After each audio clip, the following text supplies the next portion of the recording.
നമസ്കാരം.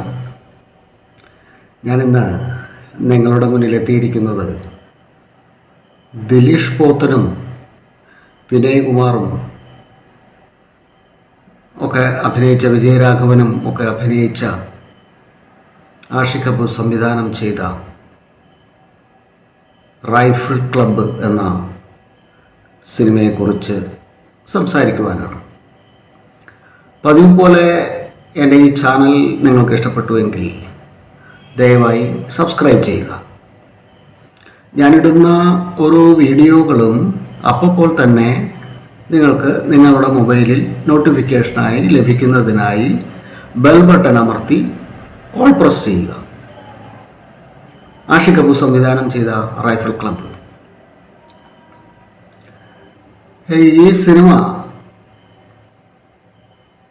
കുറച്ച് റൈഫിൾ പഠിക്കുന്ന ആളുകളുടെയും പഠിപ്പിക്കുന്ന ഒരു കൂട്ടം ആളുകളുടെയും അവരെ നേരിടാനെത്തുന്ന ഒരു ക്രൈമിൻ്റെ പേരിൽ അവരെ നേരിടാനെത്തുന്ന കുറച്ച് മംഗലാപുരത്തുള്ള കുറച്ച് ഗുണ്ടകളുടെയും ഒക്കെ ഒരു വെടിവെപ്പ് സംഗതിയാണ്. കഥയാണ് എന്നൊന്നും പറയുന്നില്ല. കാരണം ഈ ഒരു സിനിമ എന്നുള്ള ഒരു അർത്ഥം തന്നെ ഇതിന് കിട്ടുന്നില്ല. ആദിമധ്യാന്ത പൊരുത്തമുള്ള ഒരു ഇതിവൃത്തമില്ല, കഥാപാത്രവൽക്കരണമില്ല, കുറേ ആളുകൾ കെട്ടുകാഴ്ചകൾ എന്നൊക്കെ പറയാവുന്ന രീതിയിൽ സംഭവിക്കുന്ന കുറച്ച് കാര്യങ്ങൾ. വെടിവെപ്പ്, അതാണ്. വിനയകുമാർ അവതരിപ്പിക്കുന്ന ഷാജഹാൻ എന്ന സിനിമാ നടന് വേട്ടമൃഗം എന്ന സിനിമയിൽ അഭിനയിക്കണം. അതിനുവേണ്ടി റൈഫിൾ പരിശീലനം അല്ലെങ്കിൽ വെടിവെപ്പ് പരിശീലനം നേടണം. അതിനുവേണ്ടിയാണ് ഈ വിജയരാഘവൻ്റെയും ദിലീഷ് പോത്തൻ്റെയും കഥാപാത്രങ്ങളുടെ, അവറാൻ എന്നാണ് ദിലീഷ് പോത്തൻ്റെ കഥാപാത്രത്തിൻ്റെ പേര്, സെക്രട്ടറി അവറാൻ, അതിൻ്റെ ആ ക്ലബിൻ്റെ സെക്രട്ടറി അവറാൻ. അദ്ദേഹത്തിൻ്റെ ഭാര്യയായിട്ട് വരുന്നത് നമ്മുടെ ഒരു നല്ലൊരു നടിയാണ് അദ്ദേഹത്തിൻ്റെ ഭാര്യയായിട്ട് വരുന്നത്. ഇവിടെ പൊന്നമ്മ ബാബു ഉണ്ട്, അങ്ങനെ കുറേയധികം ആളുകളുണ്ട്. കഥാപാത്രങ്ങൾ തമ്മിലുള്ള സംഘടന ഉണ്ടാകുന്നത് ഏതാണ്ട് ഈ സിനിമ തീരുന്ന ആ ഒരു സമയത്ത് മാത്രമാണ്. കഥാപാത്രവൽക്കരണം നടന്നാൽ മാത്രമാണ് സംഘടനത്തിന് പ്രസക്തിയുള്ളൂ. സംഘടന ഉണ്ടാകുമ്പോഴാണ് ഇത് പരസ്പര പൂരകമാണ്. കഥാപാത്ര സംഘടനം, കഥാപാത്ര സൃഷ്ടിയിലെ കഥാപാത്ര സംഘടനവും കഥാപാത്രത്തിൻ്റെ പരിസരവും കഥാപാത്രവൽക്കരണവും എല്ലാം പരസ്പര പൂരകങ്ങളായിട്ടുള്ള കാര്യങ്ങളാണ്. അത് ഈ സിനിമയിൽ സംഭവിക്കുന്നില്ല, നിർഭാഗ്യവശാൽ എന്ന് തന്നെയാണ് നമുക്ക് പറയാനുള്ളത്. എന്തിനാണ് ഇങ്ങനെയൊരു സിനിമയുമായിട്ട് ആഷിഖ് കപൂർ നമ്മുടെ മുന്നിൽ എത്തുന്നത് എന്ന് ചോദിച്ചാൽ അതിനും ഒരർത്ഥവും ഇല്ല. അതിനും ഒരു ഉത്തരം നമുക്ക് കണ്ടെത്തുവാനായിട്ട് സാധിക്കുന്നില്ല. ഈ ഷൂട്ടൗട്ട് പരസ്പരം ദയാനന്ദൻ്റെ ടീം, വില്ലൻ്റെ ടീമും നായകന്മാരെന്ന് പറയാൻ പാകത്തിനുള്ള ആളുകളൊന്നും അല്ല, മറ്റ് അതർ സൈഡിൽ നിൽക്കുന്ന ആളുകൾ, അല്ലെങ്കിൽ നായക പരിവേഷമുള്ള ആരും തന്നെ ഇല്ല.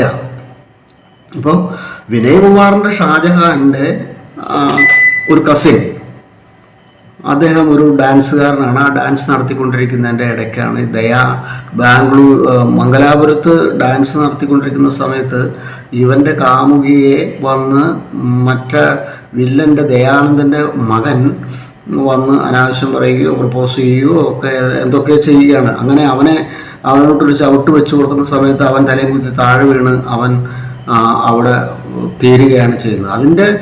എന്നിട്ട് അവിടുന്ന് രണ്ടുപേരും അവിടുന്ന് ഓടി രക്ഷപ്പെട്ട് വന്ന്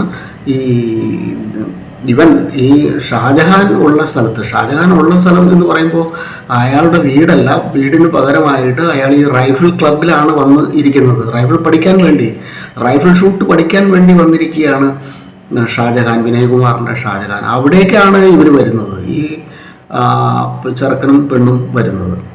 രണ്ടുപേരും വരുന്നു. അവരെ അന്വേഷിച്ച് അവരെ ഫോളോ ചെയ്ത് മറ്റ് വില്ലന്മാരും വരുന്നു. അങ്ങനെ അവർക്ക് സംരക്ഷണം കൊടുക്കുകയാണ്. ഷാജഹാനാണല്ലോ അവിടെ റൈഫിൾ പഠിക്കാൻ വന്ന ആളെന്നുള്ള നിലയിൽ ഷാജഹാൻ്റെ ആളുകൾക്കും അവർ സംരക്ഷണം കൊടുക്കുകയാണ്. അങ്ങനെ അവർ പരസ്പരം ഷൂട്ട് ചെയ്യുന്നു, ഷൂട്ട് ഔട്ട് ഉണ്ടാകുന്നു. അതിനുമുമ്പ് ഇവർ കാട്ടിൽ പോകുന്നുണ്ട്. ഷൂട്ട് പഠിക്കാൻ വേണ്ടി ഷാജഹാനും അവറാനും ഒക്കെ കാട്ടിലേക്ക് പോകുന്നുണ്ട്. കാട്ടിൽ പോകുന്ന സമയത്ത് ഒരു പന്നിയെ കാണുന്നു, പന്നിയെ വെടിവെക്കുന്നു, ഒരു കടുവ വരുന്നു, കടുവ ഇവരുടെ പട്ടിയെ വകവരുത്തുന്നു. അങ്ങനെയുള്ള കാര്യങ്ങളൊക്കെ ആയിട്ടിങ്ങനെ പോകുന്നു. ഇതിലൊന്നും ഒരു കാര്യവുമില്ല. ഈ സിനിമയ്ക്ക് തന്നെ ഒരു അർത്ഥവുമില്ലാത്ത രീതിയിലാണ് ഈ സിനിമയുടെ പോക്ക്. അവസാനം വെടിവെപ്പുണ്ടാവുന്നു. അവസാനം ഇവർ എല്ലാവരും ചേർന്ന് ദയാനന്ദനെ വെടിവെച്ച് കൊല്ലുന്നു.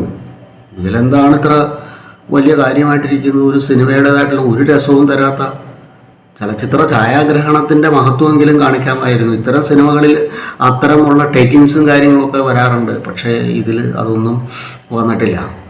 ചലച്ചിത്ര ഛായാഗ്രഹണത്തിൻ്റെ ആ രീതിയിലൂടെ ആ വഴികളിലൂടെയൊന്നും ഷൈജു ഖാലിദ് എന്ന ഛായാഗ്രഹകൻ സഞ്ചരിച്ചതായിട്ട് കാണുന്നുമില്ല.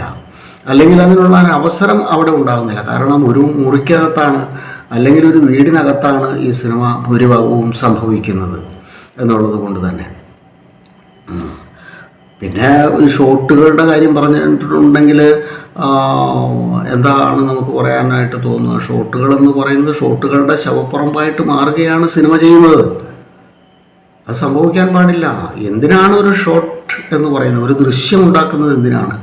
അതിന് മുൻപ് വന്ന ദൃശ്യവും അതിന് ശേഷം വരുന്ന ദൃശ്യവും തമ്മിലുള്ള ഒരു ഒത്തൊരുമ അവിടെ സംഭവിച്ചില്ലെങ്കിൽ അത് ആസ്വാദനത്തിന് ഒരു തരത്തിലും അത് ആസ്വദിക്കാനായിട്ട് ആ പ്രേക്ഷകർക്ക് സാധിക്കുന്ന ഒരു കാര്യമല്ല എന്നുള്ള കാര്യമാണ് ഇവിടെ പറയുന്നത്. പിന്നെ പാട്ടുകളുണ്ട്. എന്തിനാണ് ഈ സിനിമയിൽ പാട്ടുകൾക്കൊന്നും ഒരു ആവശ്യമില്ല. ഒരു ലെങ്ത് ഉണ്ടാക്കാൻ വേണ്ടി, സിനിമയ്ക്ക് ഒരു ലെങ്ത് ഉണ്ടാക്കാൻ വേണ്ടി ചെയ്തു വെച്ച പണിയായിട്ട് മാത്രമേ ഈ സിനിമയിലെ പാട്ടുകളെ നമുക്ക് കാണാനായിട്ട് സാധിക്കുകയുള്ളൂ.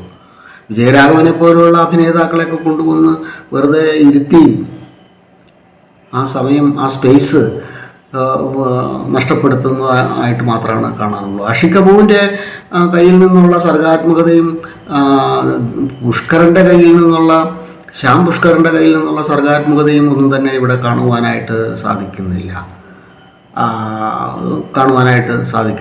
എന്താണ് ഇവർ ഉദ്ദേശിക്കുന്നതെന്ന് മനസ്സിലാകുന്നുമില്ല. ഈ സിനിമയിൽ നിന്നും ഇവരെന്തിനാണ് ഇങ്ങനെയൊരു സിനിമ എടുത്തത് എന്ന് പോലും നമുക്ക് മനസ്സിലാവുന്നില്ല. തിരക്കഥ അമ്പെ പരാജയമാണ്. തിരക്കഥയിൽ യാതൊരു അർത്ഥവുമില്ല. പിന്നെ എഡിറ്റിങ്ങിലും ഒരുപാട് പ്രശ്നങ്ങളുണ്ട്. ഇവിടെ പറയേണ്ട കാര്യങ്ങൾ അവിടെ പറയുന്നതൊക്കെ ആയിട്ടാണ് കേൾപ്പിക്കുന്നത്. ചില സ്ഥലങ്ങളിൽ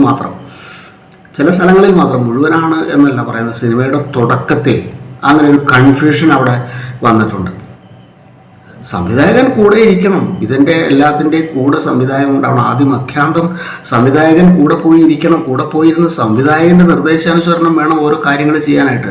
സംവിധായകൻ ചെയ്യുന്നത് പോലെ ഒരിക്കലും ഒരു അസിസ്റ്റൻറ്റിന്, അതിപ്രഗത്ഭനായിട്ടുള്ള ശങ്കറിനെ പോലുള്ള അസിസ്റ്റന്റ്മാരൊക്കെ ആണെങ്കിൽ, മണിരത്നത്തിൻ്റെ അസോസിയേറ്റായിട്ടൊക്കെ വരുന്ന സമയത്ത് ശങ്കറിനെ പോലുള്ള ആളുകളൊക്കെ ആണെങ്കിൽ ശരിയാണ്. പക്ഷെ അത്ര പ്രഗത്ഭരൊന്നും അല്ലാത്ത അസോസിയേറ്റുമാരാണ് വരുന്നത് എങ്കിൽ അവർക്ക് തൻ്റെ സംവിധായകൻ എന്താണ് ആഗ്രഹിച്ചത്, അതിൻ്റെ സംവിധായകൻ എന്താണ് പറയാൻ ഉദ്ദേശിച്ചത് എന്നൊന്നും അവർക്ക് പിടികിട്ടണമെന്നില്ല. സംവിധായകന് മാത്രമാണ് അത് മനസ്സിലാവുക. അതൊന്നും ഈ സിനിമയിൽ സംഭവിച്ചിട്ടില്ല. അങ്ങനെ സംഭവിച്ചിരുന്നു എങ്കിൽ മാത്രമാണ് നമുക്ക് ഒരു ആസ്വാദനം ഈ സിനിമയിൽ നിന്നും ലഭിക്കുമായിരുന്നുള്ളൂ. അപ്പോൾ ആഷിഖ് കപൂർ സംവിധാനം ചെയ്ത, ദിലീഷ് പുഷ്കർ ഒക്കെ രചനയൊക്കെ നിർവഹിച്ച ഈ സിനിമ അമ്പെ പരാജയമാണ് എന്ന് പറയുന്നതിൽ ഖേദമുണ്ട്.